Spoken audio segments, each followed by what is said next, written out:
Hey everybody, welcome to the Monday Note. Welcome to Monday night. Thanks for taking time out of your busy schedule. Good morning, good afternoon, good evening, whenever you're watching this or wherever you're watching this, because yes, we do have international investors watching this.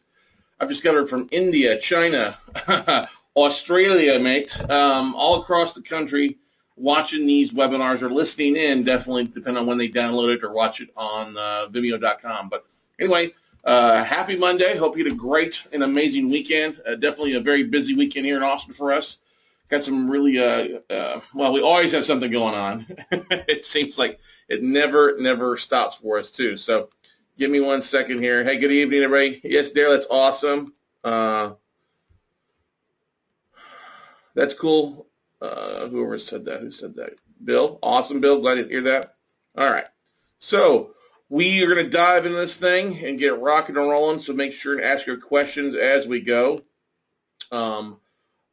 Wow, there's a busy schedule the next month or so. As always, if you're new to the call, it's your first time to listen in on the Monday Note. We do these basically just about every Monday. It's a variety of content, sometimes guest speakers. Usually it's based on something that you guys can use in your note business on a daily basis. And one of the big things that I suggest is you guys connect with me. I know some of you guys can come across me on LinkedIn, Facebook, Instagram, Google+, Vimeo, Pinterest, whatever the social media aspect out there. It's important you guys are doing this in your own business to not only find investors like I find you guys, but also potential funding sources. So definitely time to do and take advantage of that for you. Now, got a quick question. What do you get? Oh, we got a question here. Oh, yeah, Michelle, everything's fine with my properties in Cape Coral. That's completely fine. Realtor went by there this morning. Everything's fine.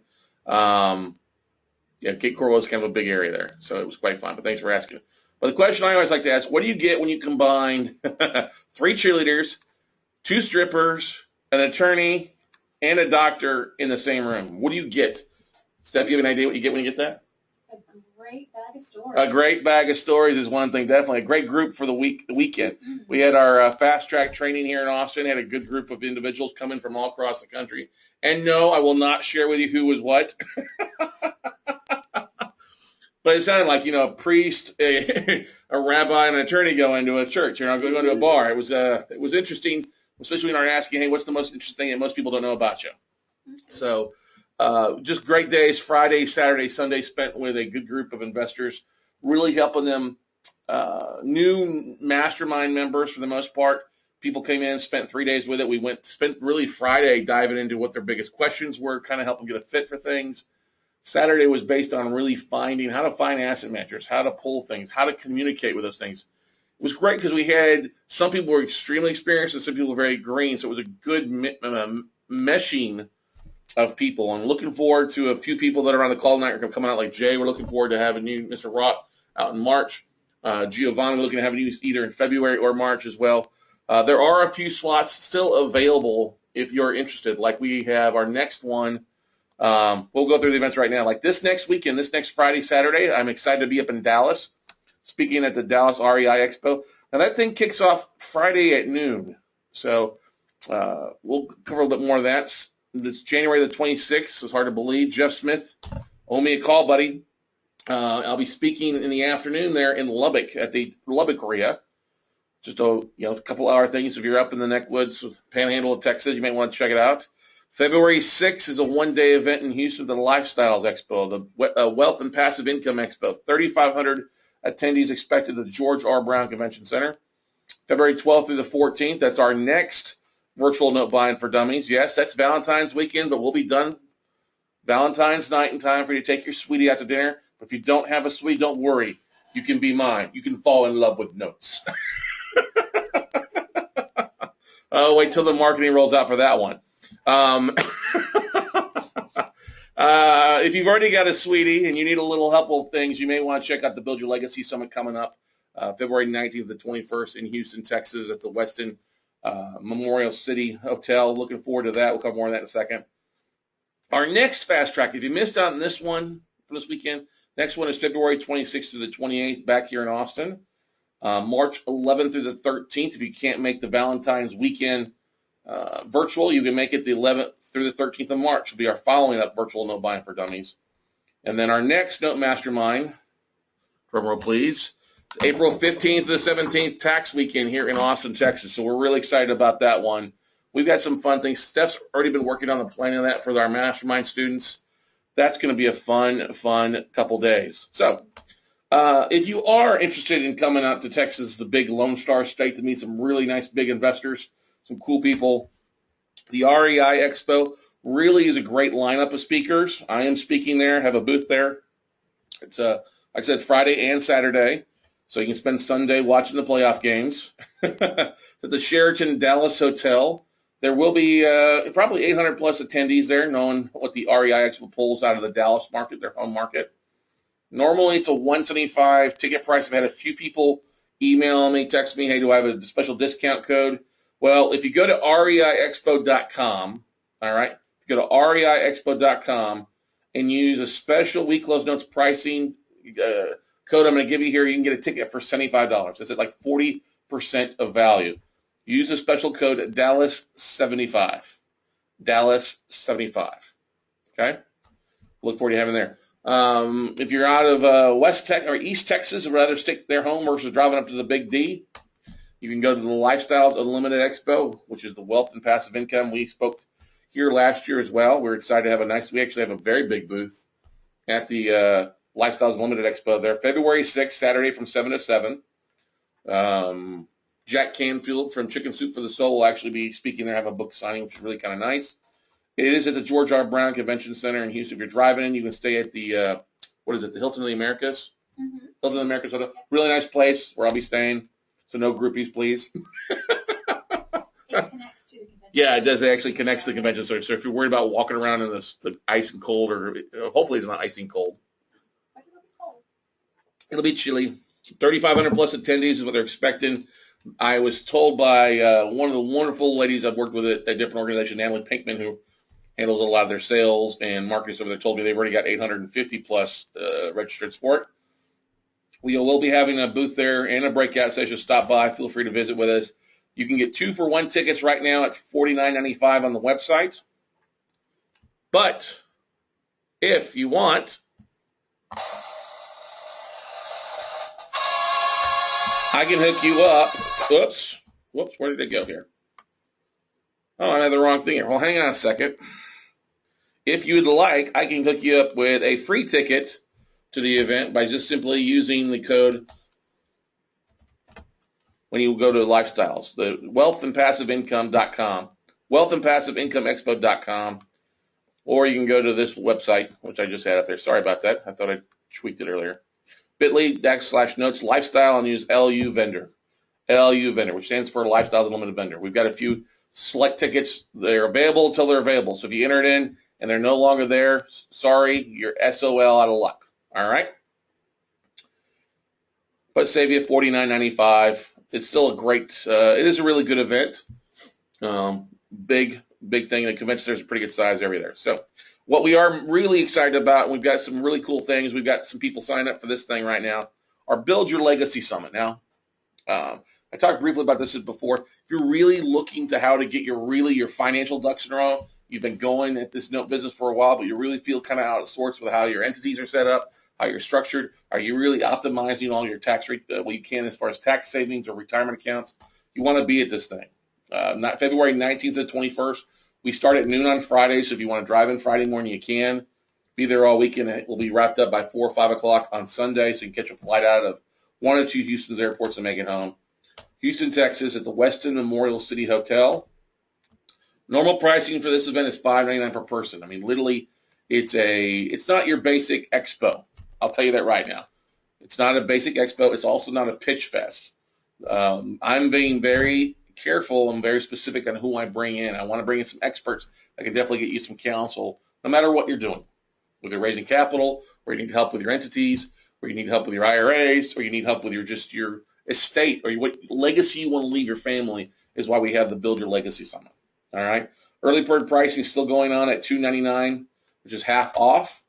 Our room block expires January 27th, so definitely go on the website, which is buildyourlegacysummit.com. I know that. I say 27th for a reason. Thank you. Oh. All right.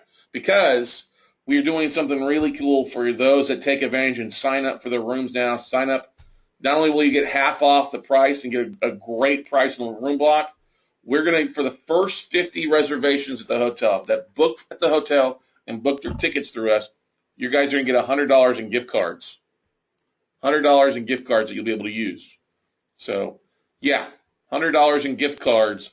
We're going to be doing that for the first 50 people that book their room. So do that. Do that now at buildyourlegacysummit.com.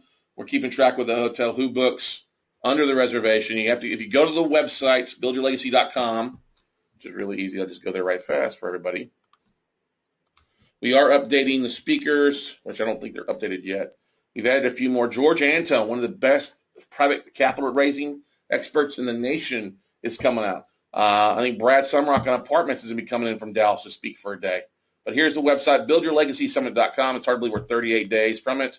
You can go there literally. You can then book your room right here after you sign up and register here at the half-off pricing. And yes, the tickets will, the gift cards will be provided to you when you check in.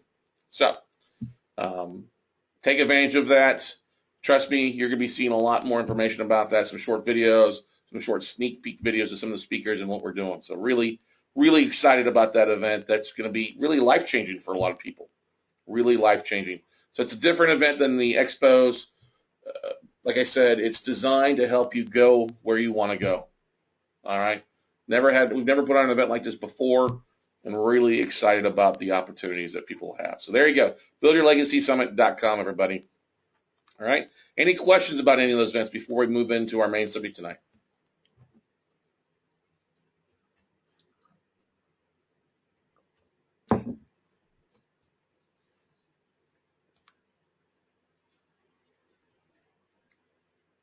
Oh, we got a ton of people on the call. It's awesome. No questions? Feel free to ask questions, everybody.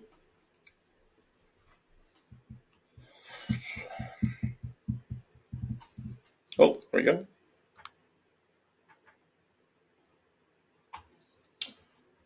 Yes, Christina, it will apply. If you're coming in for just a night, yeah, if you book your room, first 50 people that book a room, we'll get, you probably should be staying 2 nights. But yeah, if you book one night, go on there and book now, and we'll keep track of that. The first 50 people that book will get those $100 in gift cards. So yes, it will apply. You're welcome. Thank you. Look forward to seeing you there. It definitely, Christina, it will definitely have an impact on you. Knowing you in a great way. The Lifestyles website is just literally, okay, hang on here. It's literally pretty easy. It's the wealth. Oh, hang on here. Why does that not pull up?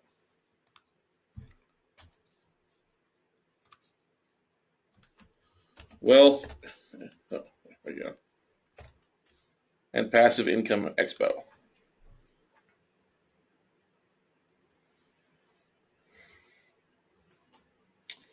Wealth and Passive Income, if you click here and use the special code LU vendor, like Lifestyles Unlimited Vendor, it's a special code that we've been able to get on our behalf for our students, our investors that are on the calls. Al, no, I don't think the strippers are coming, all right? And no, they're probably not the type of strippers you would enjoy, okay? Jeff, give me a phone call tomorrow is what you missed, buddy, okay? Yes, asset managers are still a good source for NPN deals, Darren, okay? Depending on how people end up register for the Build Your Legacy somehow soon, we may actually bring out the Texan cheerleaders. I get a couple Texan cheerleaders to come out. I have been known to bring out showgirls to Vegas and do some fun stuff at different events that we MC or run. We did that in Vegas. It was great. Very classy. Two very beautiful showgirls. Stayed there for 3 hours, 4 hours, taking pictures of everybody. We had an Elvis impersonator come out and sing like 4 songs. That was a lot of fun. I've always got a surprise or two for my events. Love to have fun.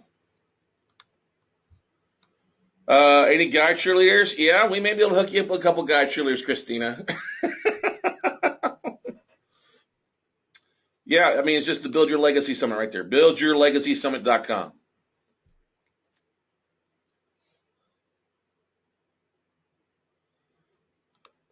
So if you register for the event and register for your room, you'll be getting a ticket there. All right?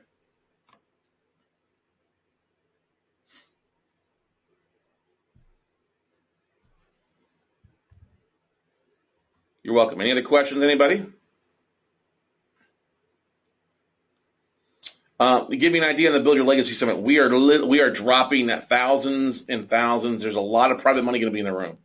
So if you're looking to raise private capital, the Build Your Legacy Summit is probably going to be the best one for you to be at out of those three. And I mean that in a derogatory fashion. I mean, I'm speaking at both the other two. Mucho respect, there will be private money there, but literally the amount of postcards, the amount of marketing that we're doing, and the amount of targeted marketing we're doing for this event, it's ridiculous. Ridiculous. Dropping some serious coin on this event to make things happen. Okay? You can't go wrong. Trust me. The connections you'll make at one of these three events can change your business. You can literally all be one connection away from business changing. So anybody need the websites back up, the Wealth and Passive Income, the Build Your Legacy Summit, or the REI Expo website?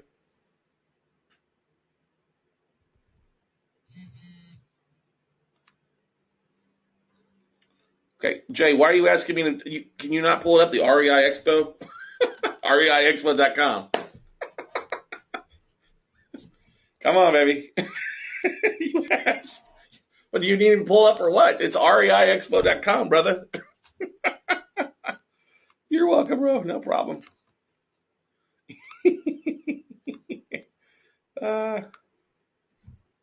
Click on here, register now, and use the special code Dallas75 to get your $75 or 60% off ticket, roughly. Okay?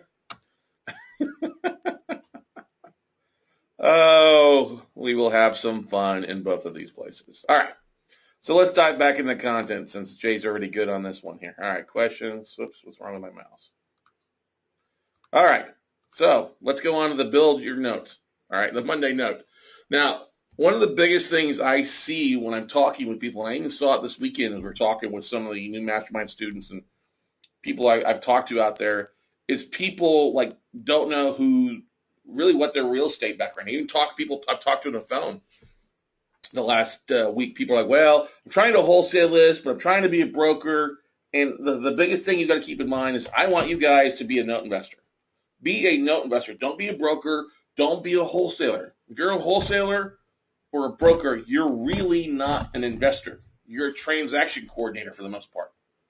And you make shitty money doing that. Okay? Really. You do make shitty money when you compare to actually being a note investor. Trust me, trying to be a rehabber, unless you've got a big team, you're doing big high-end rehabs, trust me, you're still not making as good a return on you for your time or your money as you could be in the note investing game. Okay? Joel asked a question. If I was going 10-1, which one would be the best one? I can't afford to come to Texas numerous times. Joel, if you're to come to one, come to the Build Your Legacy Summit. You will get more out of the Build Your Legacy Summit than you probably would anywhere else. Okay? You're welcome. You're welcome, Joel. All right, let's dive into the content. Now, tonight was funny. I said, breaking down assets. Now, in the note business, people get tapes sent to them. All right, you get assets sent to them. I'll give you an example. I had 432 assets in just Puerto Rico alone sent to me on Thursday and Friday, and we're starting to break down some of those. Actually got some professionals down in Puerto Rico helping me out with those. Really excited. Great phone call earlier with the guys. But people get these tapes and they're like overwhelmed. Like, where do I begin? What do I do? Right? What do I actually have here that can make a difference to me? How am I going to make money when I come in? And I can vouch for that because that's how I felt early on. Like, oh my God, I'm getting overwhelmed. What am I getting? Like when you get a 33-page PDF from a major bank and it's in 6-point font and you're like, holy shit. And yes, you're like, holy shit. What do I do now? It's very overwhelming. It's very intimidating, especially too if you struggle with the capital raising. You're struggling with private money and you're new. Oh my God, I probably can't make a bid on any of these. And yes, actually you can, depending on where you are. No matter where you're at, yes, you can. And so tonight's webinar is designed to kind of give you the ropes, to kind of show you. One of the things I've heard over and over again from a lot of people loved the 3-hour call I did on calling banks back in, was it November? It was October, actually. Spent 3 hours in an afternoon literally calling asset managers. 3 hours, taking phone calls. You see my list. You hearing me strike out. You hear me on speakerphone talking to asset managers. One of the most popular calls we've done in a while. Okay. What happens though is people spend paralysis by analysis though. When you get the listings, will eliminate a lot of you guys from really ever getting around to making an offer. Or you're excited you got something, but you're like, what the hell do I do with this now? What is this shit? What do I do? Is this good? Is it bad? Is it ugly? What is it? The good, the bad, the ugly. What is it, right? Hang on a second. Do you want to shoot deals or do you want to go, I don't know what to do? All right. So, oh, life is too short. Lori, yes, lovely Lori Davidson. I totally can agree with it. And I got to pick a little bit on Lori in a good way because Lori is exponentially in a different place than where she's at now. I should start calling her Money Lori Davidson. Lori the Money Davidson. Because when she's making deals, making offers on deals, she's making some money. All right. And you can use that Lori Money Davidson. All right. I'm going to use that Lori the Money Davidson. All right. You should use that in your real estate business too. Money. All right. And no, I'm not telling you. Oh, come on now. That ain't even bullshit. That's horseshit. We're having a good time on a Monday night. My energy's actually up. Wow, I'm feeling back to my normal self today. Lori, when she first came to the mastermind, she had gone through one of my workshops and, done it and watched a lot of videos online. I think watched my 30-day marketing series online. And she's all gung-ho. She came in, group of 50 people, and when I slapped down basically 8 lists in their emails to them, she got the whole deer in the headlights look, like, oh my God. And she literally had a panic attack.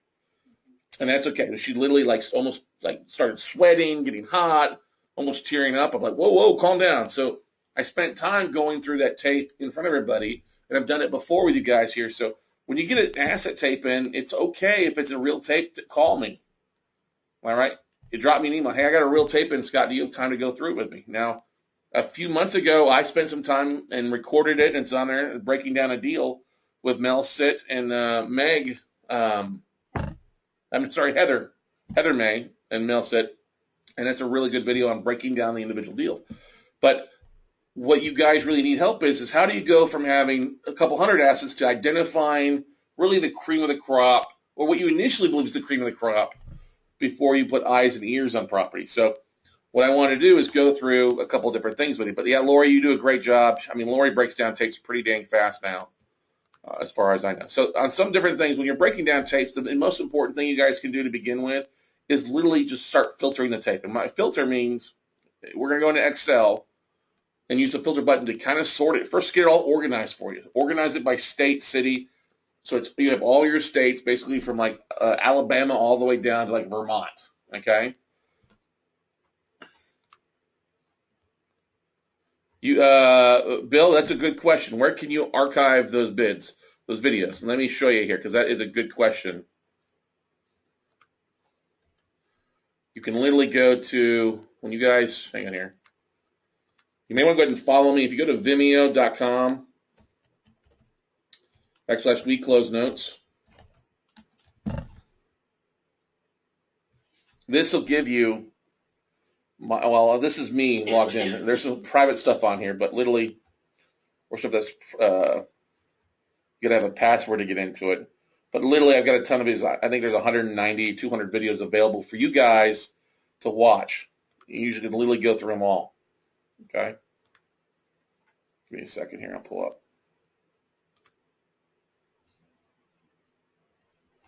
We do some marketing. We got the Monday Note, which was on here before. We just wrapped up a 30-day private money series. Monday Note, planning for 2016. I mean, literally, you'd see we do a ton of videos out there for you guys.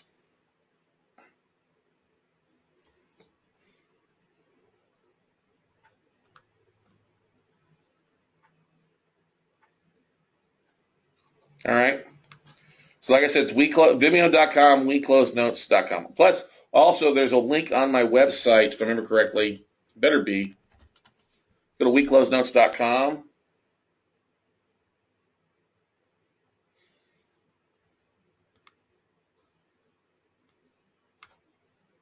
When you click up here in the Vimeo should take you directly there. Okay? So if you want to connect with me on all my social media, whether it's Facebook, Vimeo, Twitter, Pinterest, LinkedIn, YouTube, or Google+, this is where you can connect with all of us, okay? On the website.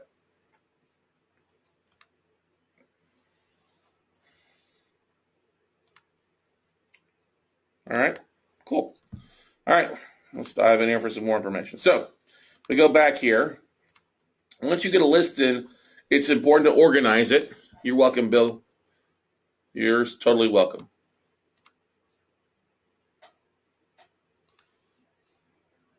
Whoops, I'm trying to minimize some stuff here so I'm not seeing so much stuff. All right.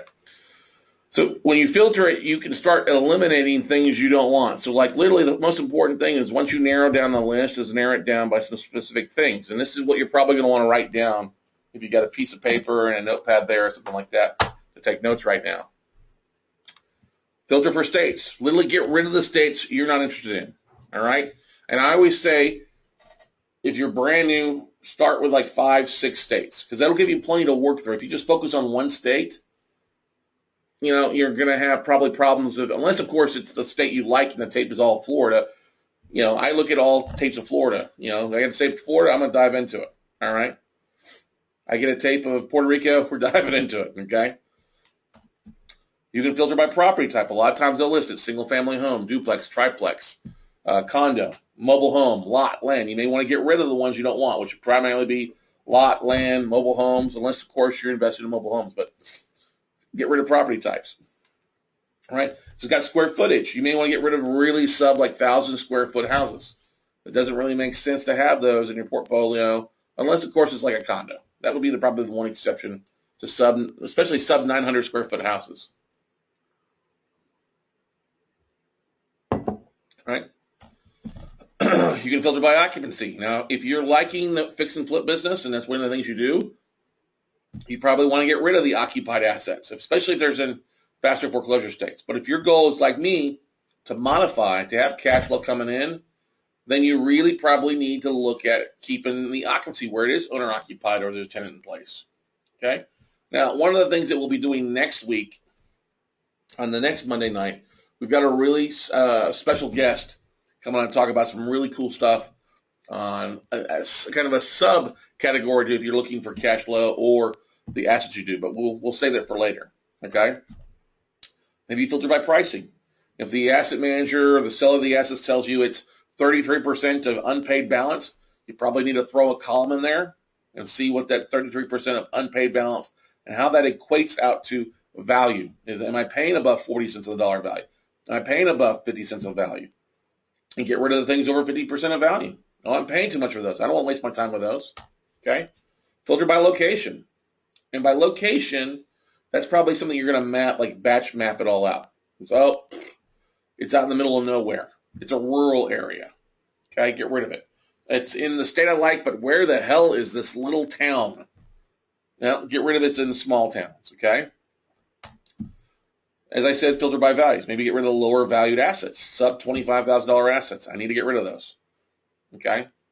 Especially those in an area where it's a pretty good property. And most of the time, if it's low valued assets, you got a recent BPO and it's like low value, like 5,000, 8,000, it's probably a lot. Okay? It's probably a lot. And it is, except if it's an anchor and you want to throw some mobile homes on if you do that. Your business strategy is yours. Okay? It is yours. Nothing wrong with your strategies. Okay? But what you have to decide on too is you have to decide, am I doing too many things at once? Am I doing this one strategy? Am I fixing and flipping? Well, I want to get passive cash flow, but I need to wholesale a bunch. Oh, let me do some rehabs, or I'm trying to be a realtor mortgage broker. You can't do everything because you will go freaking crazy. You will stress out, you'll flip out, and you can't do that. So what you need to do is if you have a JOB, you have something that's bringing an income for you right now as you're a new note investor, or maybe it is wholesaling, okay? Maybe it is you are a realtor, okay? Focus on those, but you've got to be buying. You've got to be making offers for your own investments. You've got to be, because that's long-term wealth. That's the only way you're going to get out of that stupid freaking rat race. And you want to do that, okay? You want to make money, all right? You don't want to be broke. That's good. Breaking the glass when you're broke.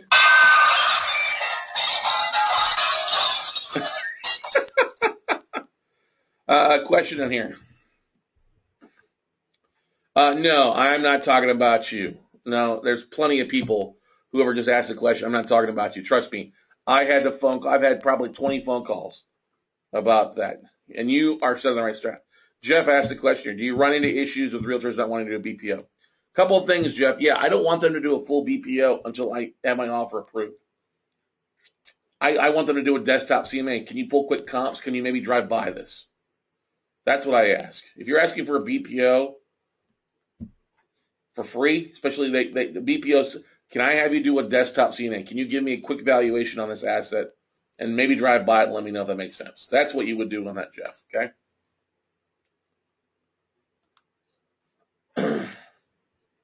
Don't worry.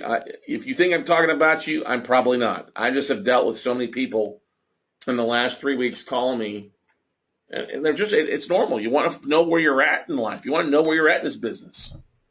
If you're struggling to make deals happen, you're either not calling asset managers or maybe you're not making enough offers. And so you got to expand your market some. You got to get a phone and negotiate some. Maybe you need to give me a phone call and I'll chew on your butt a little bit or kick your, that kind of sounded nasty, didn't it? Ugh. I'll give you a gentle kick in the butt to get you on the right track. All right. So any questions about this before we actually dive into a spreadsheet? Have you guys, I'll be breaking something down for you. Yes, because I do want you to be a note investor. Uncle Sam is back in the office. Yay! Yeah, we should get another one. Actually, that's what we should do, Steph. We should get another one of these and turn it into a sandwich board. You could walk around, put a short skirt on so it comes down so you're just wearing high heels. Warning, bullshit alert. It could be a sandwich board.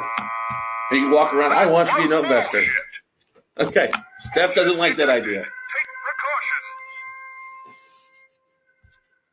Bullshit Okay, level, stop. DEFCON 5. Do I filter by interest rates or BK? No.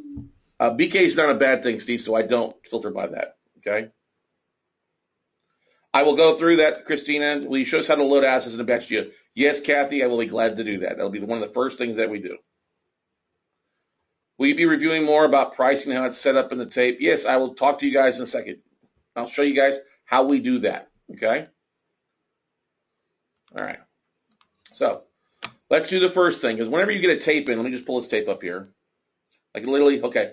Well, here's the one that was 432 Puerto Rican assets, and I don't know Puerto Rico, okay? But I did reach out to a realtor tonight and was like, hey, can you, or today actually, said, hey, I got 432 assets. Can you help me determine which is good and which is not good? He's like, no problem, man. We'll spend 4 days there, and then I'll be coming down in February when it's freezing everywhere, and we're driving around looking at assets in Puerto Rico. It'll be a tax write-off too, and a mini vacay. I love that idea, don't you? Okay. The one we're talking about tonight, though, is this tape here we'll be going through. It's 160 some odd assets. Now, Kathy, okay? Kathy Woodson, you asked here. So let me pull up a website because I want to map things. Let me go close out some of these websites so we don't have so much open. So if I go to Batch Geo, pull Batch Geo, free website, Batch Geo will map up to like 200 or maybe it's 250 assets for free. It's one of the two.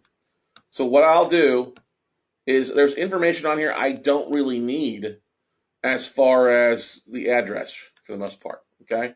So there's 162. What I can do is I can literally just click on the loan data here. Come on.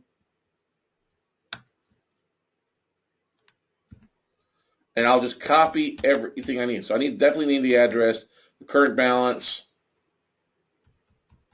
They got FICA principal and interest, occupancy type for sure. It's got a Zillow estimate on here too, so we'll put that in there too. We'll go down and copy everything. But the most important thing, Kathy, is you have to copy the headers. If you don't copy the headers, it's not going to work for you. So you copy everything, go to Batch Geo, and literally click in there and hit paste. Okay, see everything is in there now. Then I'm going to hit validate, and I want to pick up, I can go down here, yes, United States, address, city, state, zip. I can group by thematic theme, loan type. I'm going to group by, let's do this. Let's do occupancy type. If I like occupied assets, and hit make map. Now, while that's running, I've already mapped it. So what popped up was this map here. Okay, you see, yes is occupied, green is no, and red is empty. Pulled everything in there. Now I can go back and adjust it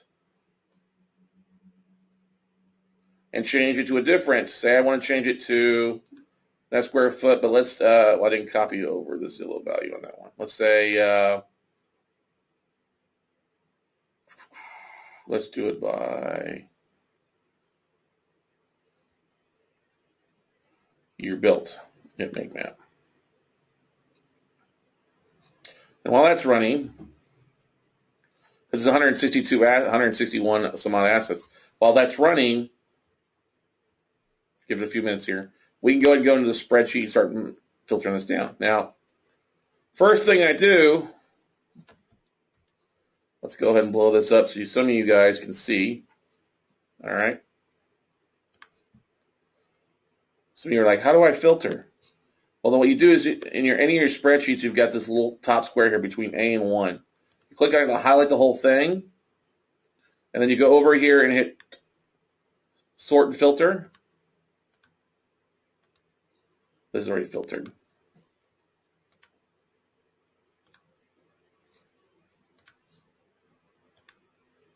And hit filter, and it filters it up. Yeah, you got to copy the headers. That way it knows how to rank it. What's the header mean? You're welcome, Kathy. Happy New Year to you. So now, okay.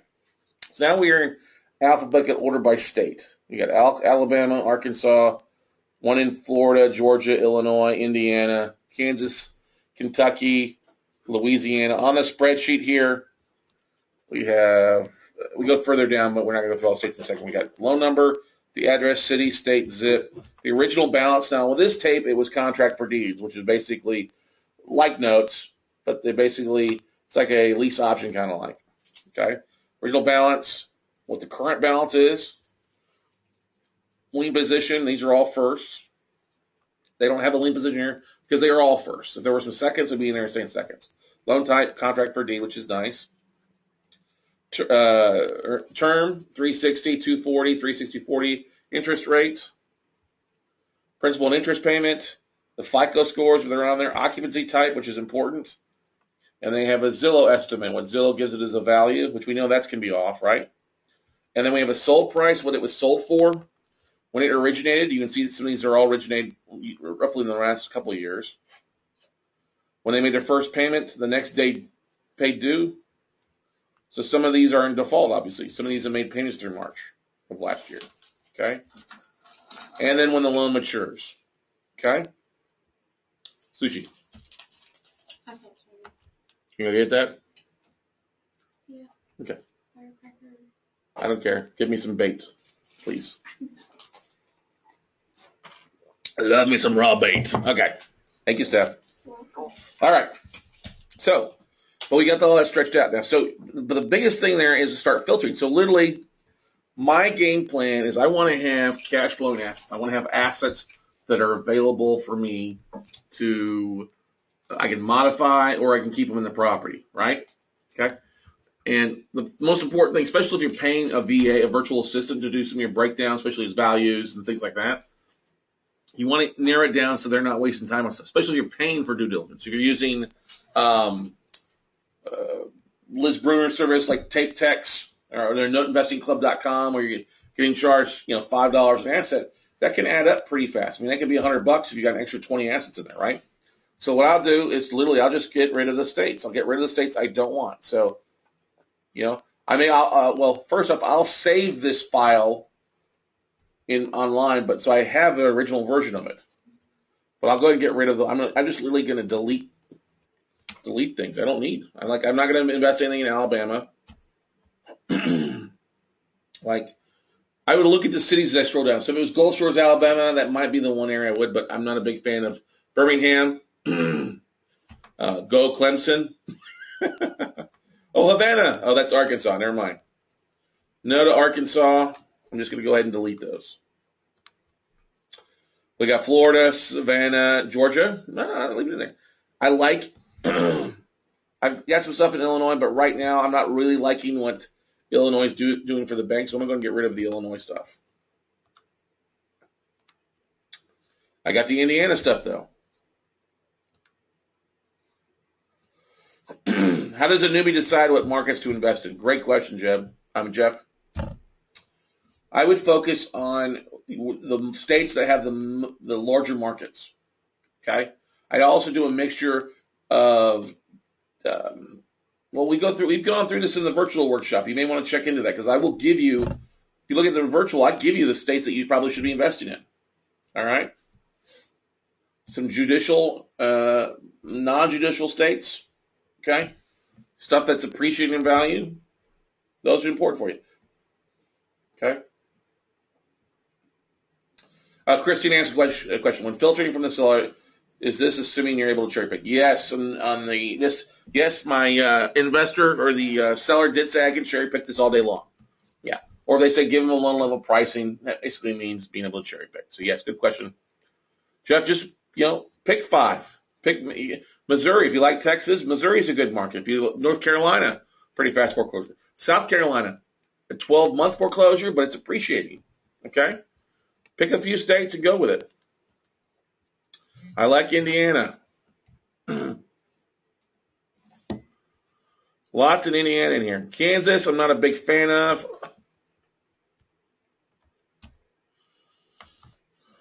I do have one, maybe I'll leave the one in Topeka because I do have a couple assets in Topeka.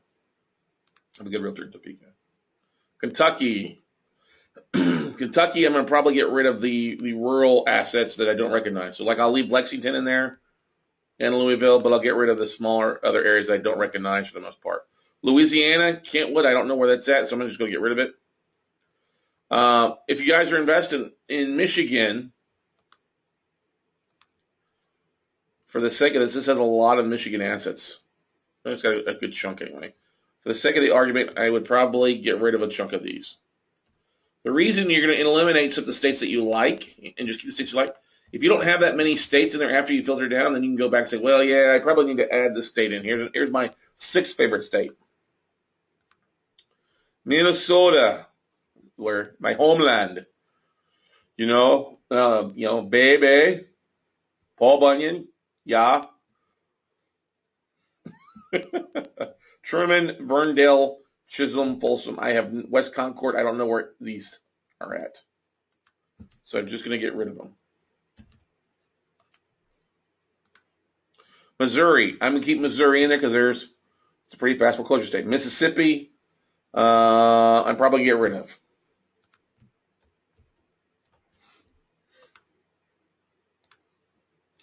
North Carolina, I'm going to keep.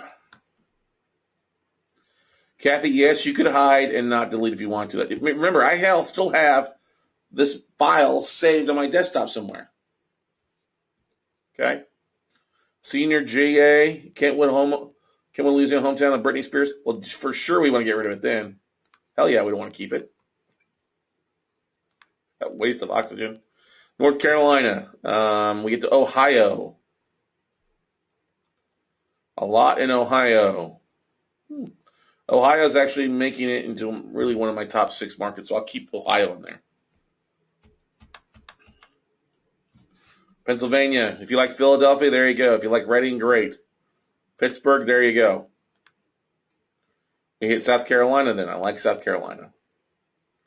Tennessee is good. Wisconsin, too damn cold. Okay. Plus taxes are high in Wisconsin.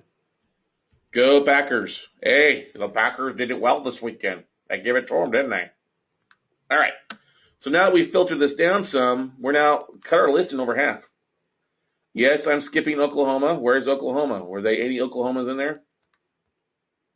Oh, there were 2 Oklahomas. And I don't know where those areas are, so I'm just going to get rid of them. Now, if you have a friend, a JV partner, an investor you've worked with in the past who lives in one of those areas that I kicked out, go ahead and keep them in there. Maybe you send it out to him. Hey, can you drive by this asset for me? Your network is what it's all about, your network. I like Ohio because we have quite a few people in the mastermind that are investing in Ohio, right? But if I see making a pretty good bids on stuff, for myself, maybe I cut Ohio out. All right. So now we've gotten rid of the states we really don't want. Okay. So I would go over here because the asset manager also gave me pricing expectations. Okay. Pricing. So let's say their pricing expectations are 33% of current balance. Okay. So I'm going to highlight a column. I'm going to hit insert. I'm going to just say 33% of FMV or CMV, current market value. Okay. Actually, I'm sorry. This is current balance, 33% of UPB. Let's put it that way. My bad. All right. So now what I'm going to do is I'm just going to create a little formula, just hit equals to current balance times 0.33, hit enter. It recalculated the thing all the way down for me. Copied the formula in there. So you see, when I'm picking these things up at 33% of UPB is really good, right? Contract for deed is what CFD means, okay? When filtering, do I look at areas we have a team in place? Attorney, title escrow. Yeah, it definitely helps to have an attorney, okay? Yeah, I mean, that's the thing. The states I'm keeping, I have professionals, realtors in place. I don't worry about title and escrow because my realtor handles that, okay? A real estate attorney, I've closed in those areas. So now I've got this whole list now. If I wanted to buy the whole thing, let's go down here and run a summation on some of the stuff. $802,000 to purchase the whole portfolio. Current balance is auto sum of that is $2.4 million, which is obviously 33%, right?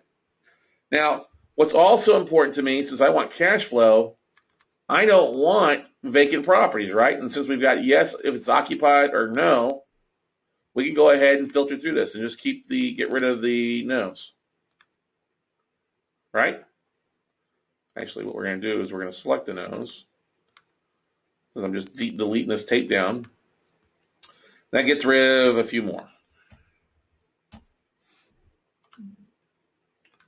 Deleted, occupancy type yes. Hit OK, right? All right. Now, what's also nice is it's got the current payment and interest payments in there, right? Now, remember it showed the last payment date over here, right?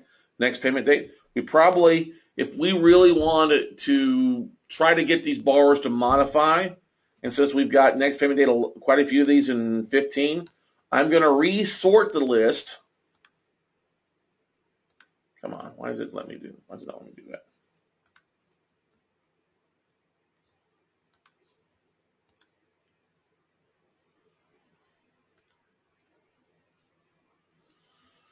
Come on.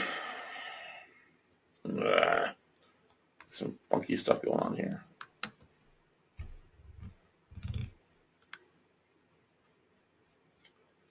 Let me do this. Oh, it's condensed. That's what's the problem with it. No, I'm good, buddy. I don't need, no. Just thank you for the Excel advice, everybody.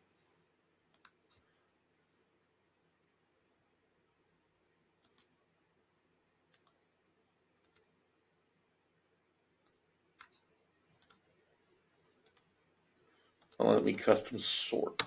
Let me do this. So to keep it simple here, let me do this.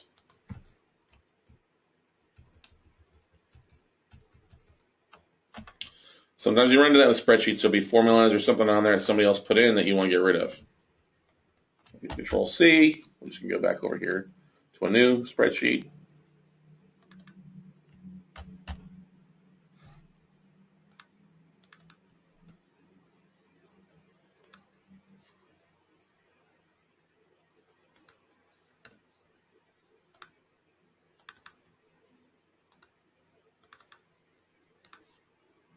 There we go.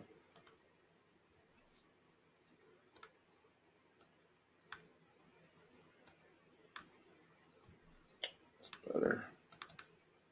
Make it a little bit easier. Let's stretch the cities out.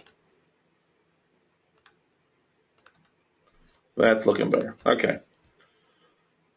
So now we can resort by next pay date on this, right?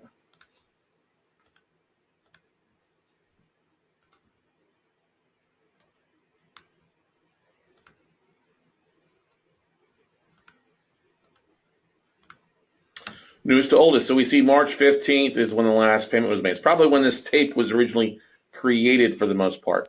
So what I'm going to do is I'm going to literally go down and get rid of probably the oldest stuff. Okay. So February, March. So 12/15, we're going to get rid of 38 lower valued assets.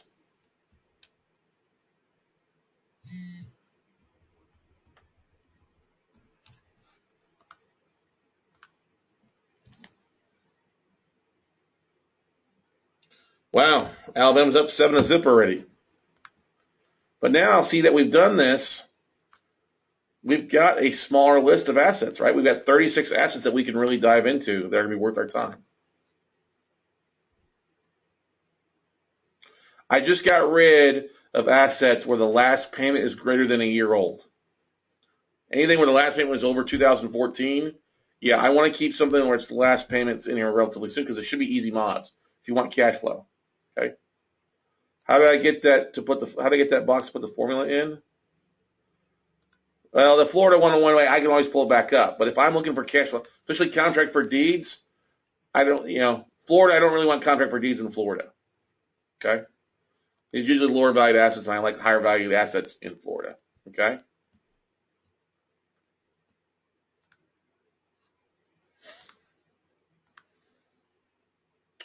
So what I can do now, let's start figuring some ROIs here, right?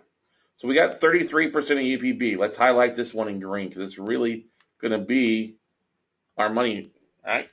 And we got principal and interest, okay, payments. So what we can do is do 1 year cash flow.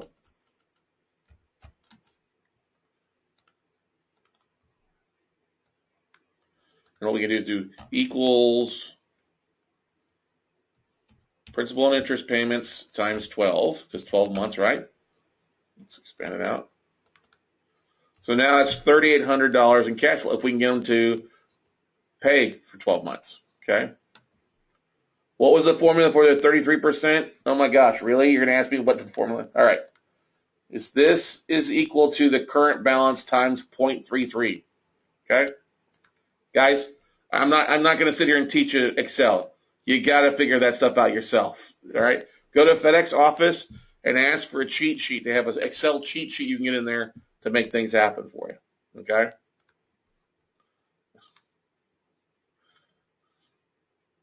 No, your audio is out, Chris. My audio is quite fine here. Yeah, audio is kicking just fine here. Yeah, Steve, you said you bought one of those cheat sheets, and it's well worth it. Amen to that. Quick little guide there. Spend the $10 or whatever it is. So now that I've got roughly what my cash flow would be in here, what I can go and do is insert another column in here. All right. And we'll say mod ROI. So if I mod it and I get a year cash flow, I'll take my year cash flow and divide that by what my purchase price would roughly be. Okay? Now what I'll do is I'll just highlight both of those columns and then copy those down the rest of the way.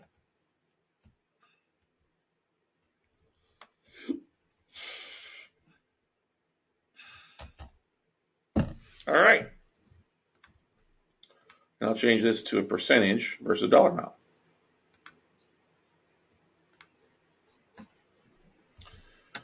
FedEx office. FedEx office. FedEx office are where the cheat sheets are at. FedEx office. All right. They're also at UPS. Okay. Okay. Christine asks, you mentioned 30% of UPB, maybe more than 50% of fair market value, right? Would you take those out too? Yeah. The only thing we have in here right now is Zillow. So I'm trying to get this spreadsheet up in a spot that makes sense for me to start pulling values. Okay. Start having a VA to look at things. I want to narrow it down. I don't want to send out 160 or 141 assets. I want to narrow it down to the ones that make the most amount of sense just looking at this stuff, right? Okay? So now that we've figured the mod ROI is taking the 1 year cash flow and divided by our potential purchase price. Yes, doesn't include the servicing, doesn't include if we've got a foreclose, that's a whole different animal. All right? We're going high level here. Yes, if the property could be trashed out, and we would eliminate it, okay? But now we've narrowed down to 36 decent looking assets that are occupied in the states we like.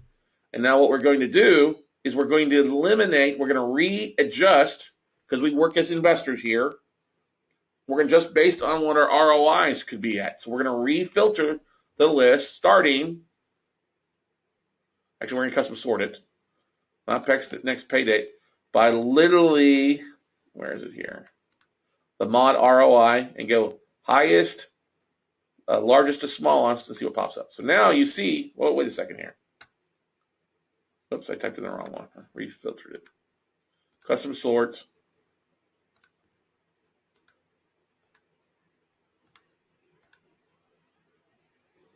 And go smallest to largest. Now that doesn't make any sense. 12, see that should be not in order here. Let me do this.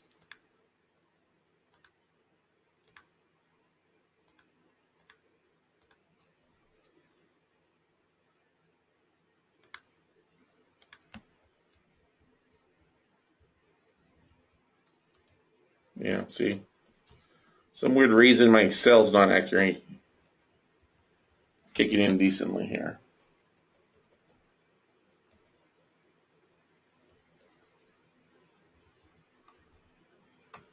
So what I can look at this because I don't like to get anything. I don't want to do anything unless I'm making 25% or greater. So since it is acting kind of funky, I'm just going to literally highlight the ones that really don't make sense. I'm just going to delete them. Anything below 25%, I'm just going to delete.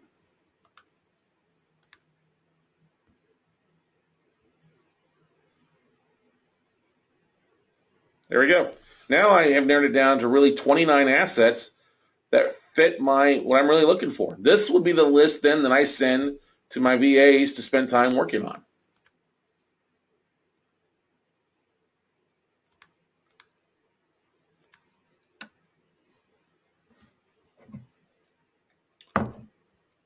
Now, if we look back at what the original map was, that's what the original map looked like. Now let's go back here and remap this, though, for our smaller list here. Okay?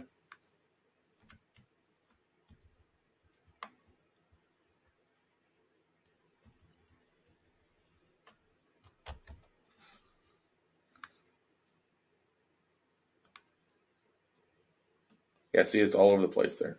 And you can rechange it. See, like I really put 1 year built on the stuff. So some of the stuff you want relatively soon. 1965, 1950, it's fine. But let's just go back here. Do batch geo. Paste it. Validate and set options by, let's do mod ROI, hit make map. Now while that's running,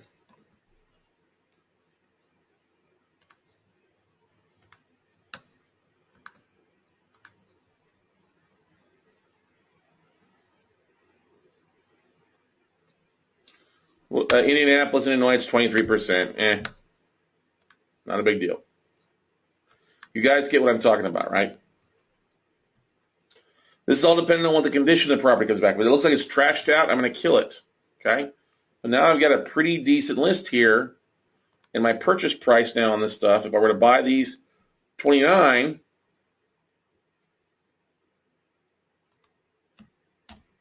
comes to $300,000 trade. Okay? I ought to sum this stuff up. That's an average of 37% cash flow based if I can get these 30 modified. Okay? If I can get these 30 modified. Now there's my map. Look at this.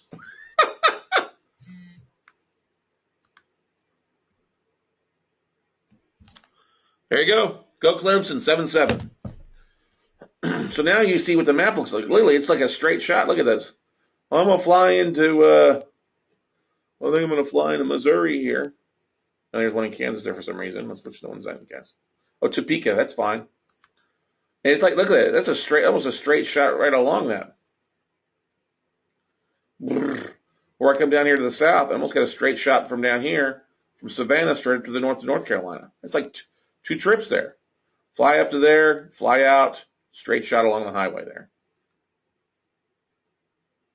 But you see, I've got it ranked now by high to lows.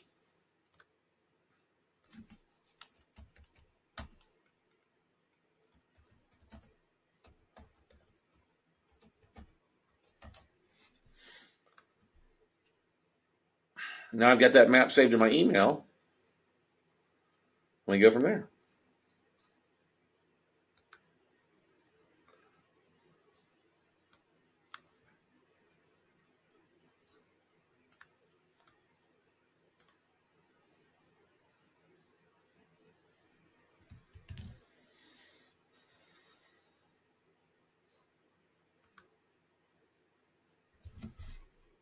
A couple in St. Louis. Not bad. A couple in Cincinnati. Highway 70. Yeah. 77. Question. Shara Sarabi says, why do you need to drive by your assets? Can't you just rely on BPOs and pictures? No. Shara, I'm not going to drive by it myself, but I will have a realtor drive by it. Okay? I would prefer to have one of my mastermind students drive by it. Not all BPOs work. BPOs, if you're paying for BPOs on 30, that's $1,800, or no, that's actually more than that. You're dropping money on there. Why not get a realtor drive by it and walk around the property? Because I've ordered BPOs that were way off. I mean, yes, you can order BPOs if you want to. If you want to drop the change on it, that's great. I would rather, at some point drive by it, or have somebody drive by it. If I'm going to drop $500,000 or $300,000 in dollars, have somebody come in and fund it, it might make sense to spend 3 days on the road. I mean, literally, 3 days on the road. It wouldn't hurt to do that. 4 days on the road. Yeah, Peggy, you're only going to usually get exterior appearances, but you're not going to get inside interior inspections on these. If your realtor drives by and the weeds are high and it looks trashed out, I'm going to tell them just to don't waste your time. Just let me know. I want to deal with clean assets. I want to deal with mods. Okay? No, I wouldn't fly out personally. I might to an area in one. If there's a chunk in one state, I might do that. Okay? But they're all spread out. I'm going to be reaching out to realtors all along that way. But if I want to, if I do end up buying them, that's a pretty easy drive up and down that highway in a month or 2 weeks. Okay?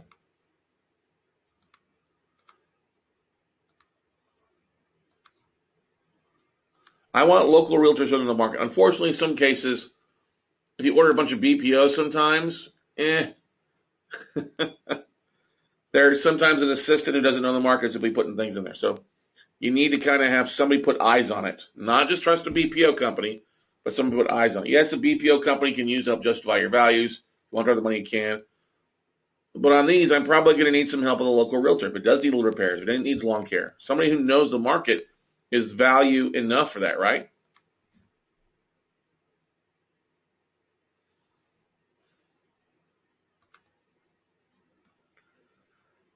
Do I care about the appearance of the community good areas versus bad? Yeah, if it's in a bad area, that's why I want something local. If it's a bad area, get rid of it. What's in it for the realtor? Well, it could be a property they end up selling later on. There's a fee. It may be a property they manage. It may become an REO. Like, I'll give you an example. I literally got a letter from a realtor tonight. Not a letter. I got a phone call from a realtor. I am a little tired. Hey, you went out. He came back and said, hey, I may have a buyer for this one. Great. Awesome. Write the contract up. Look, you got to realize, Les, what's in it for the realtor? They may have deals there. They may have somebody who's going to have deals continuously in their market. Remember, we're not going in rural areas. I don't want to waste their time driving out to rural areas. It's not worth their time. It's really not worth my time when you start figuring about rehab and trying to foreclose and put somebody in there to buy it. Not worth the time. I'm looking for something in the area. It's a decent sized area they can do. Like, okay, let me give you an example. We look at Hickory. Well, that's outside of Charlotte. I know somebody in Hickory. I literally know one of my great friend I consider like family. I'm talking to him a little bit, but literally Jamie Harrington, Lenny Harrington, I guarantee they would be glad to drive by. She's a mortgage broker in the neck of the woods. Charlotte, oh my gosh, she would drive down that neck of the woods too. I know, let's see here, like Savannah, Georgia. I know several people. I could reach out to Robbie Woods in my mastermind group. Hey, Robbie, who do you know in Savannah? Okay. Lori may be interested in Savannah.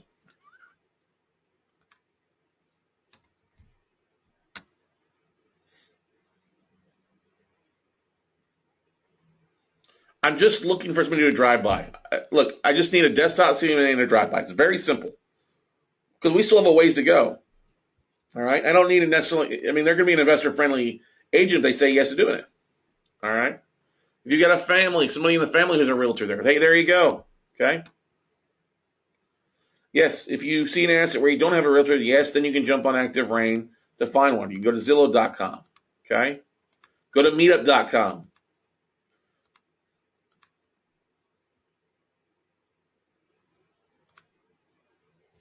Exactly. There's stuff in Indiana. I'm going to reach out to Gene Chandler.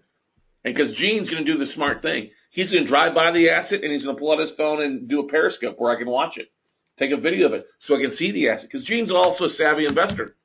They're in my group, in my network. You guys will be looking at building networks. That's the beautiful thing about these REI Expos.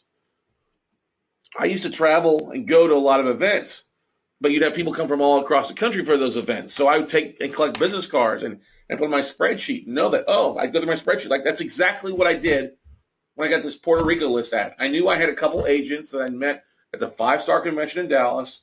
So I pulled up the spreadsheet from all the cards we collected, and Andres was one of the ones at the top. He's like, there he's right there, Puerto Rico. Let me give him a phone call. Hey, Andres, it was great meeting with you at the 5-star convention. You remember from me a few months back? I'm the note guy. We closed notes. He goes, oh, yeah, I remember you, bud. I said, you had your 2 guys. We all dressed up looking sharp in suits. He's like, yeah. He goes, well, how can I help? I'm like, hey, man, I got this list of stuff in your neck of the woods. Would you have time to take a look and tell me what's good on this list or what's not? We're looking at coming down sometime in the next maybe 6 weeks.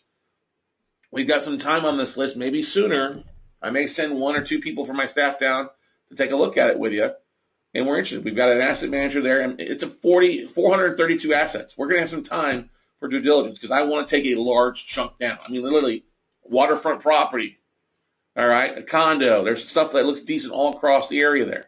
So I'm going to reach out there and say, listen, can you spend some time because you know the market? Can you just get rid of this shit that doesn't make sense? And he was like, no problem, man. I'll have it to you in a couple days. And I'm like, that's great. Okay.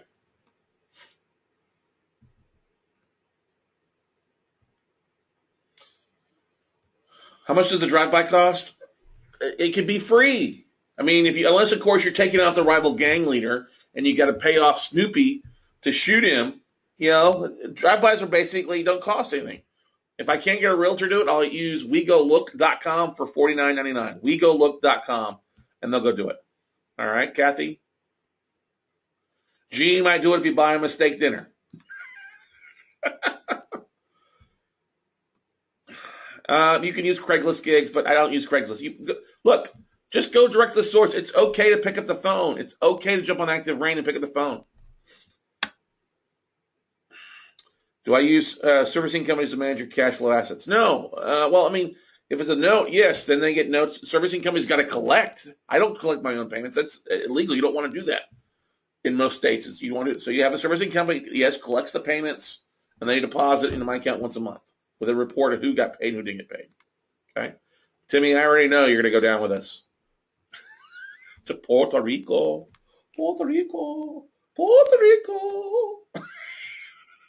Hang on a second here.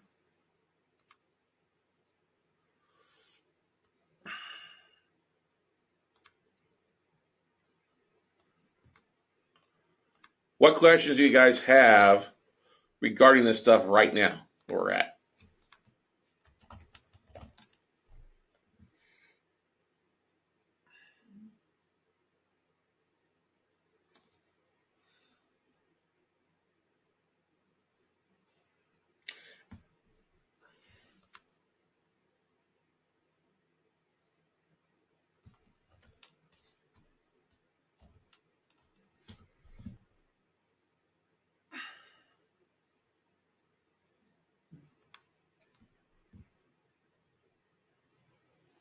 I know there's a few questions on here, so I'll give you guys a few minutes to type it while I'm pulling up a map here real fast.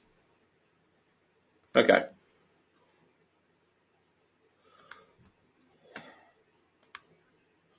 So what I did is I pulled up like this. Let me give you an example. All right. So like I got this list in here. Well, let me answer the questions first here before we look at it. After you figured out your list and get word back from your realtor and it's worth less, how do you proceed? I would adjust my bid down. I mean, if it's only worth a little bit less than what they have in here, I'm not going to argue because the numbers make sense. So I'm not going to argue that much with them, especially if it's occupied. That's value. If it's vacant, I'm really not going to waste my time with it. I mean, I can contract for deed. You can evict and modify it pretty fast, put somebody back into it really fast. But you just make an offer. Hey, I need to adjust my bid down because there's $5,000 in back taxes owed, or it needs some work. Just your bid. Alfonso, I'm only going to give them 1 to 2 days for a drive-by. If they can't get it in 3 days, I'm going to somebody else. John, then we'll figure something out. Yeah, there was one in the Dominican Republic on here. Yes, Joel, we were basing our offers off of 33% of UPB because that's what the asset manager offered on the front end as far as pricing roughly. Okay?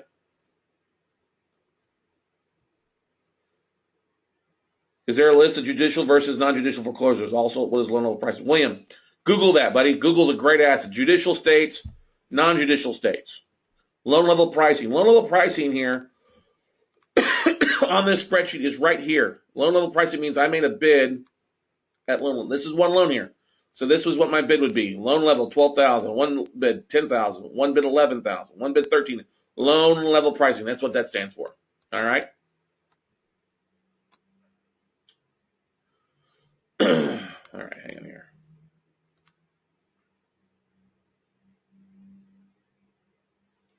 No, you just send them the address. You don't want them to be biased, Peggy. Just ask them. Look, just do it. Just do it once. You guys are asking me questions like you've never done it before, and that's why I can tell. Just do it. Call and ask, hey, can you do a desktop CMA for me? Can you drive by it? Tell me if it makes sense. It's just a conversation. Nothing difficult. Nothing difficult.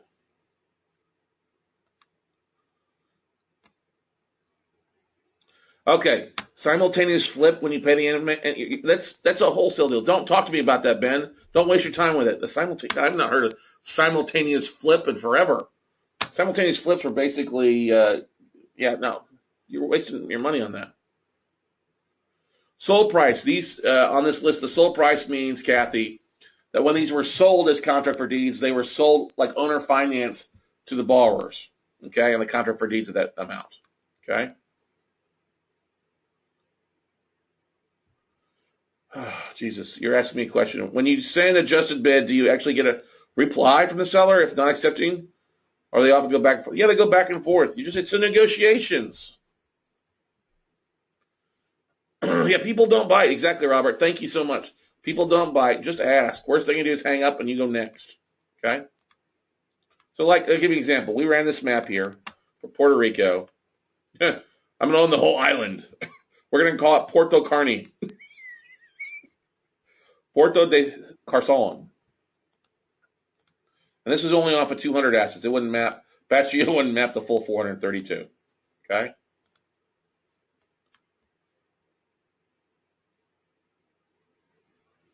You see, so I got a big chunk there. So that's why I told my realtor, listen, I'm going to send you a list. If you want to map it, just do the ones near you. I mean, there's some nice areas that you probably know the island. I told him. But just give me the ones that you think would be worth going through. The waterfront ones, let's look at this one. That's a condo. Let's go narrow it down. And look at this one. Oh, it's not really on the water. Here's one here.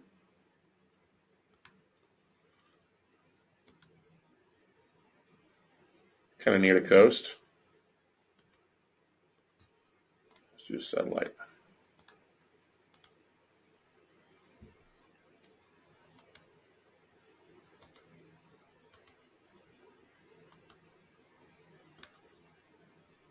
Don't look bad, right? This is another thing I do. I'd send this, like on the other one here. Let's go back to these. I would spend my time on these 35 and seeing if I can get street approvals. So let's go back. Let's go down closer here. Bam, bam.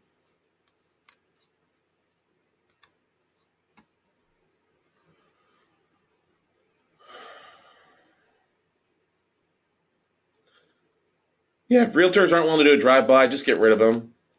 Do I care if homes are in flood zones? Yeah, not really. I mean, that's what they made insurance for. I mean, that's why you have a realtor. Oh, it floods every year along the river. Okay, probably not going to do that one then. Come on, Shalom.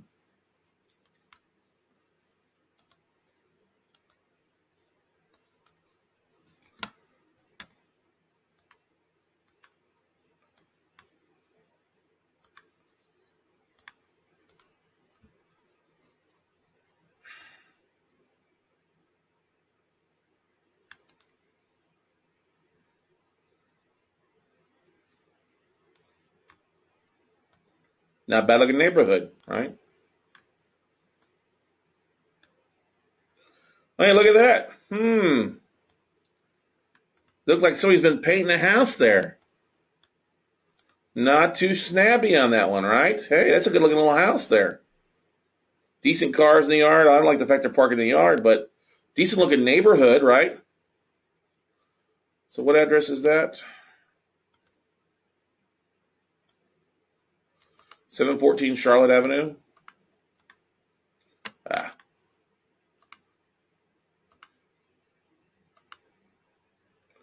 714 East Charlotte Avenue.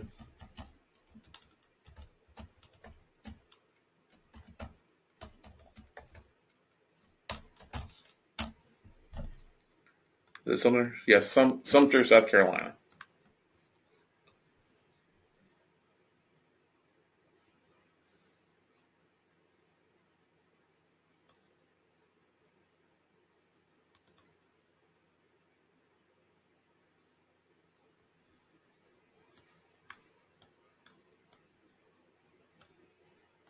April 2014. I love that deal right there. Bam, there's a deal I'm going to buy. Fresh paint, good looking house. Provides any good stuff.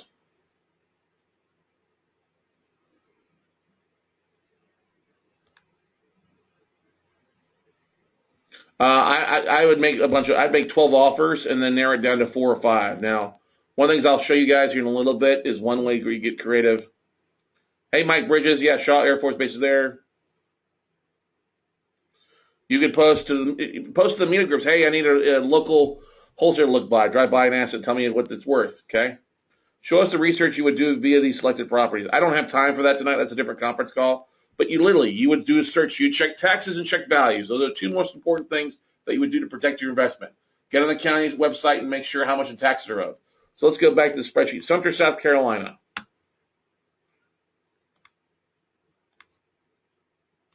Bam, this one. It's 115 Lancaster. 740 East Charlotte Avenue. See, it's a nicer valued asset. They sold it for 51.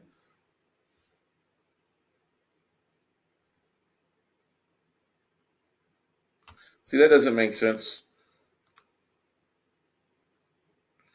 Current balance is 50. 9 grand's not what the purchase price. Why did they do that?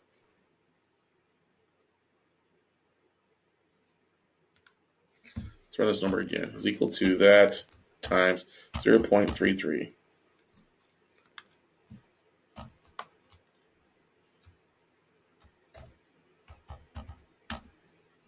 See, that's more like it now. Control C and write it all back down here.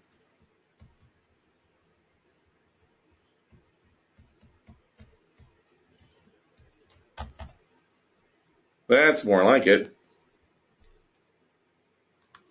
Yeah, 32%. That's right. 6. Yeah, okay.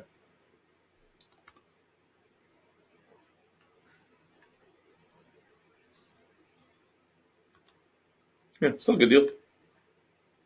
I take that all day long. 33% on that one. Hell yeah. It's worth 50 and I can pick it up for 17. Shit yeah.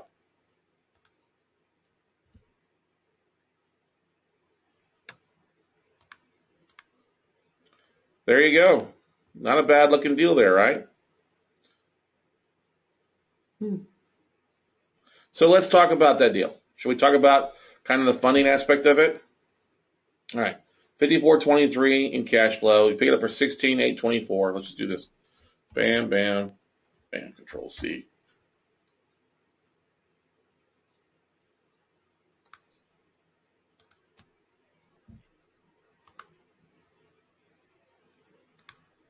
All right. We'll say UPB. We'll just say it's close to value there on that one. Now, your VAs, let's just do this back here. Let's go back.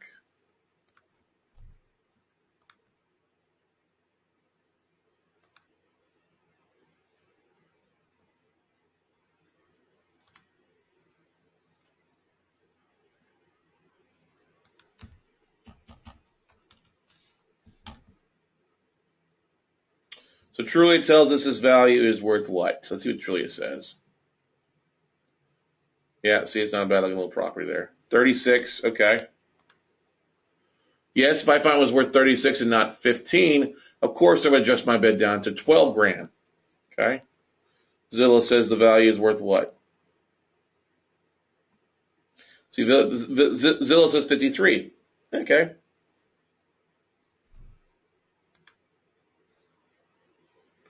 I would figure that in. I would take my bid minus taxes owed. Sure thing. Start calling the counties, find out how much in taxes are owed. Okay.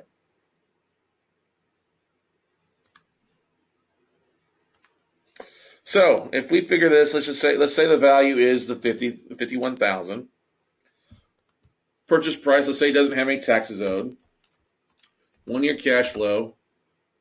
And that's the ROI, right? Now, what kind of return do you think you could find somebody out there? What kind of rate of return would you look for, especially if it's an IRA investor? 16 grand is exciting to fund it, but I'd want to fund some more. Say it's worth really 50. What kind of percentage would you go up to fund it? Would you go to 60 cents on the dollar? Would you go to 50 cents on the dollar? How much would you get funded? Throw some numbers out at me, people.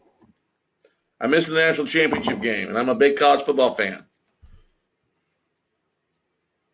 Woohoo! Clemson's at 14-7. Way to go. So if it's worth 50, how much would you get funded is what I'm trying to get at. You need 16 at least. What would you fund extra? Would it still be a good deal to have somebody fund extra? 17 is all you would do, Delman? Then that's 25K. Well, of course, 16K. Of course, you're gonna get that funded, Timmy. But are you gonna fund it? What I'm trying to get is you want to put some money in your pocket on the front end, right? Legal's not gonna be that hard on this. If it's occupied, it's literally say $1,500. Okay. All right. Starting to see some numbers here that make sense. Okay, no less than 32K. Okay, so let's do 32K. 32 is like 65 cents on the dollar. But I don't know if I go. Let's just say 50 cents on the dollar. 25 grand. Bill Ferguson, thank you, sir. Eric Brotherton, thank you, brother. Okay.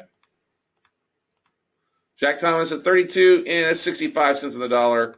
Might be a little street. 21, Jonathan Burns, not bad because it does put a couple grand in your pocket. Look, Ed, it's like $300 a month. It's not going to be that much to change. You're not going to really reduce principal and interest because contract deeds. If they won't pay, you evict. You evict in a contract deed and find another person to own or finance it to. Okay. I'd keep it the same payment because it's already a low. It's like 9.9%. I'm not going to go below that. All right. So let's say we do 25. Now, what kind of interest rate do you think somebody with 25 grand is going to look to have?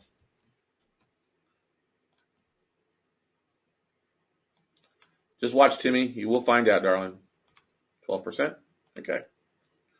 So let's do this. Let's figure out there.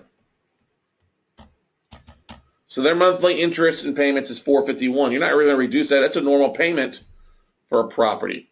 Okay? Well, let's look at market rents in the area.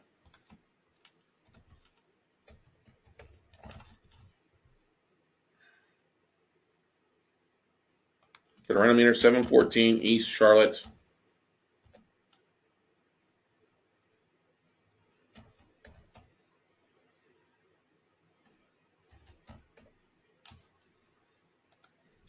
And it's 3 bedrooms. Well, let's see if $500 a month makes sense. So you see median rent in the area is in the 600s actually. 670. So we're right there.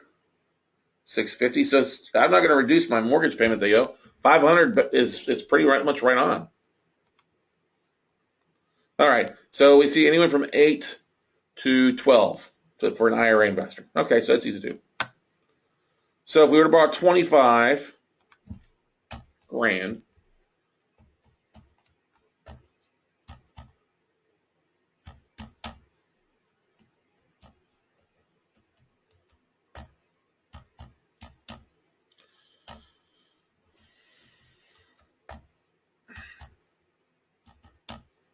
all right.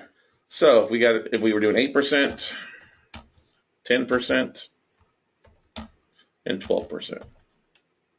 Okay? Interest rate, annual payments.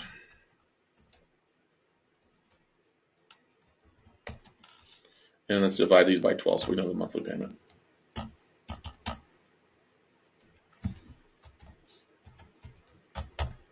right. So if you get somebody fund 25 grand and they want to make anywhere from 8 to 12% of their money, so if they want to make 8% and they give you 25 grand, you'd have to pay them $167 a month. Right? How do we figure that? We took 25,000 times 8%, which comes to 2 grand, divide that by 12 monthly. But if your existing payment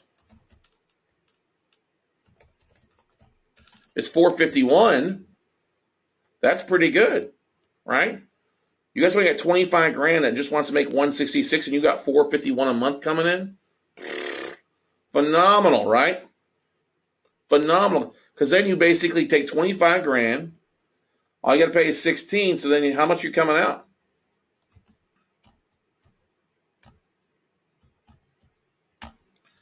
That's 8 grand you put in your pocket, plus, you're going to love this.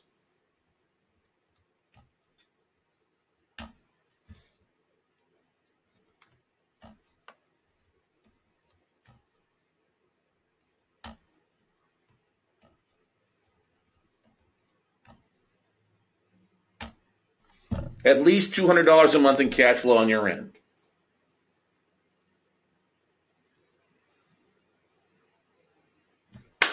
Hang on. I got one for you, Timmy.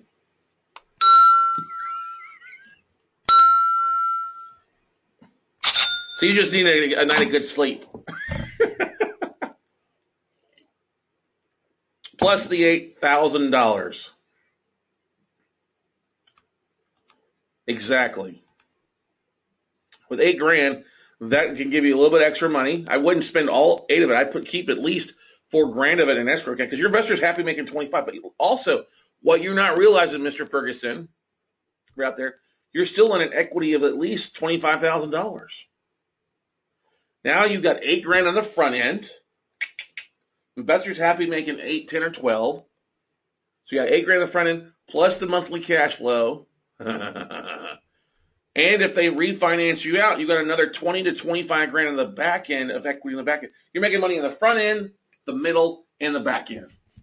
If you're just a transaction deal, a simultaneous close, or wholesale the deal, how much are you going to make? 2 grand on that deal? 2 grand can't even carry my lunch.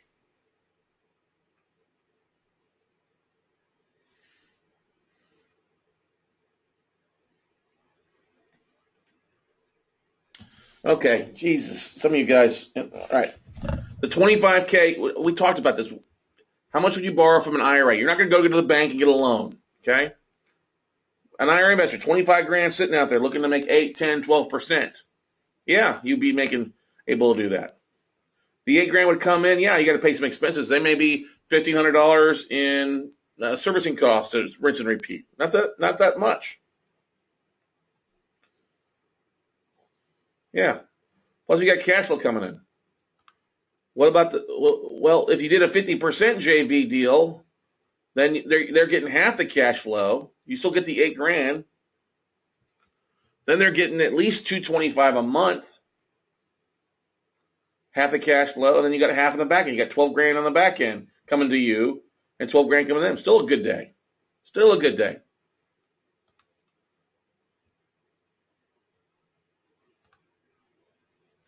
Or do you keep the reserve? Keep it in an account. Keep a separate operating account for your company that keeps this in.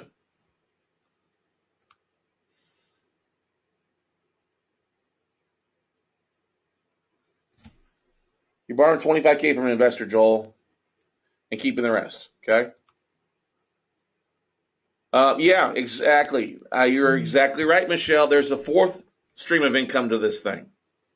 Any scratch makeup, at least 4 months of payments, I would be asking the bar to make up. Okay. So now you've got $8,000, which is a mixture of the overage, some down payment for you to reinstate the modification, cash flow, and then back in whenever they sell this thing off, the equity in between what you owe, what is owed to you, and what you borrowed.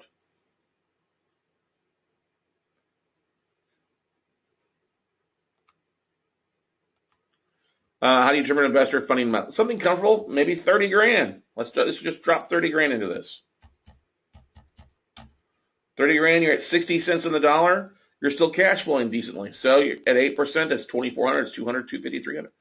Just bringing cash flow.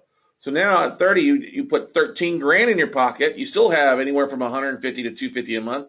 4 months of upfront payments from the borrower, and then you got $20,000 in the back, and you're splitting.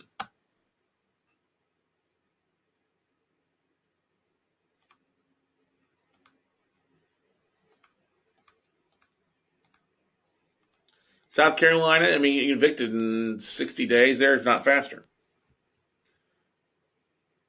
So, see, this is the kind of stuff that we see all the time. Who wouldn't want to be invested in a deal like this, right? See, the beautiful thing now, though, is I got 30 deals like this. How would I help market it? I'd have my staff pull photos. That's a great-looking picture of the asset and do it anti-motivated. Goes, hey, I got deals that are looking for investors. All damn day. That's right, Julian. Timmy, you got the light bulb. That's good. I knew you'd get it if you just slept one night in your bed there at home, relaxed, had a good time. There you go. You and Jamie can knock this stuff out. Okay? Yeah, I was just down in Cape Coral in Naples a couple weeks ago. That was my mastermind. Okay? What other questions do you guys have?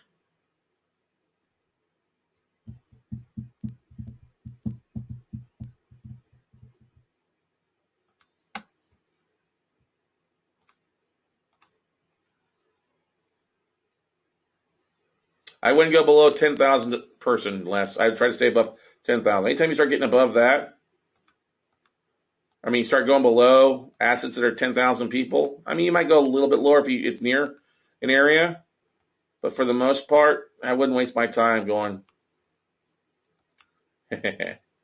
The Puerto Rican Office of Inverse Asset Funding, WeCloseNotes.com. You got the Hilton de Caribe right there. Condado Lagoon right there. On the water. All right. Hang on. Well, you guys are asking a lot of questions now, which is awesome. Okay. All damn days, right. With the loan mod, will you never reduce the monthly payment? Okay, listen, Julian, come on. If the existing loan mod payment is less than rent, why am I going to reduce it? If they're going to go out on their own, they're going to have to pay more than what they're paying the payments right now. I'm not going to make it cheaper, even more cheaper than rent. That's inciting, trying to invite the deadbeats to show up at you. Okay? How much would an investor want you to have skip? Nothing. The numbers make sense. Where else are they going to get 8, 10, or 12%? Next. My skin in the game is working the asset. It's bringing the deal to the table. Without me, there is no deal. This is the gold, baby.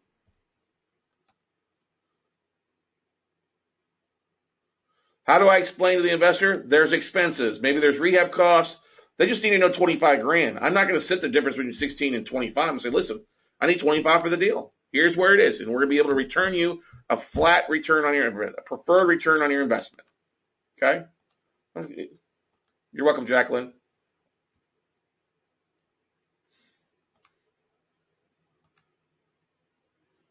To all lists comes a suggested price. Robert, sometimes you just have to ask. I'm like, when the asset manager sent this to me, I was like, okay, what's your price? Well, we're looking roughly for this. Okay, thank you. You're welcome, Stephen. When we close, exactly right, Phil. What is the best place to find investors that will undress and stuff like this with you?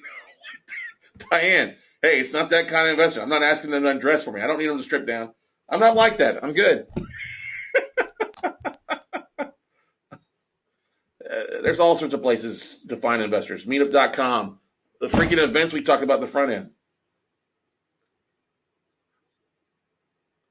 Doesn't the fact there are so many homes in such a small circle concern you? Hell no. Not at all. And Elena, I'm borrowing the 25. 16 is the purchase price. Come on. Yes, this is, oh shit. It is being recorded. I thought for a second I didn't hit record when I started. Oh, Joel, buddy, I don't know what you're going to do, man. You ask the investor up front what return they're looking for and figure if it works for you in the deal. That's exactly right. Hey, how's your returns going for you? Oh, I'm making 1 to 4%. Well, if I could show you 8%, would you be happy? Well, hell yeah, I would. Great.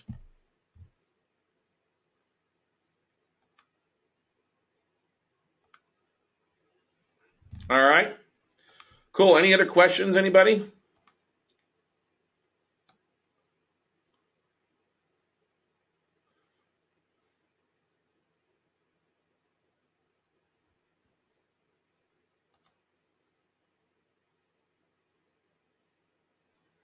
That's fine, Gary. Just drop me. Actually, what you can do if you're looking for this, go to my home website that we talked about beforehand. Just go to weclosenotes.com. And the links are all going to be at the top. Go to the little V at the top for Vimeo. Here, I'll show you guys one more time. Right there in the V. If you click on it, that'll take you to my Vimeo videos. Okay? No, I would do it 2, 3 years. Look, once you get somebody invested in something, you're showing them cash flow, they're going to want to keep that money there as long as possible. Glad you enjoyed it, Delmont. You may want to check out my virtual note buying for dummies. What if the monthly payment is less than the average rent price? That's a good thing. Keep it. Get rid of them. If they can't afford to pay that, get rid of them. You don't run a freaking charity. Come on, Julian, you know this, buddy. What would you do? Oh, you know what? If you had to move out, rent would be higher. But tell you what, I'm going to go ahead and make it less. I'm going to take less. You don't run a charity. Diane, yeah. If you're interested in buying notes or getting started in JV deals, we've got JV deals available. Feel free to email me. Tell me what you're kind of looking to invest, and we can put you in some deals. I don't usually sell deals to people that are brand new, who have not been through a workshop. I just don't do that. You don't know what the hell you're doing, and you're going to get in trouble. I don't care if you've taken somebody else's workshop. If you haven't been through mine, honestly, you really don't know what the hell you're doing. If you don't know, because a lot of the others don't go through the stuff that I go through. Okay. Peggy, I would ask for 2 years, say 12 to 24 months on my time frame with my money, people's money. They're not going to care.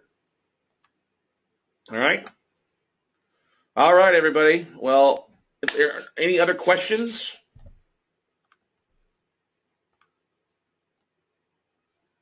You're welcome, Steve. Yeah, I'm not gonna go above 30 to 50% of value. Remember, we said earlier on there, we're not gonna go above really 50% of value for the most part. I'm gonna try to make sure that there's that extra, because if the investor comes after 12 months and they need to get their money back, that gives me room to be able to refinance somebody out, bring somebody in at 55% of value. Okay, Tony, that's another webinar. Thanks, Jack.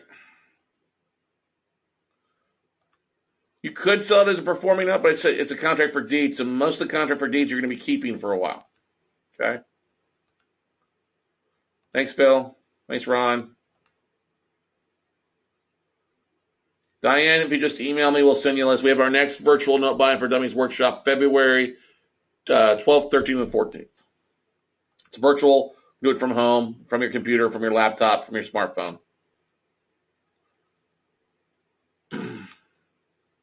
Welcome, Vance.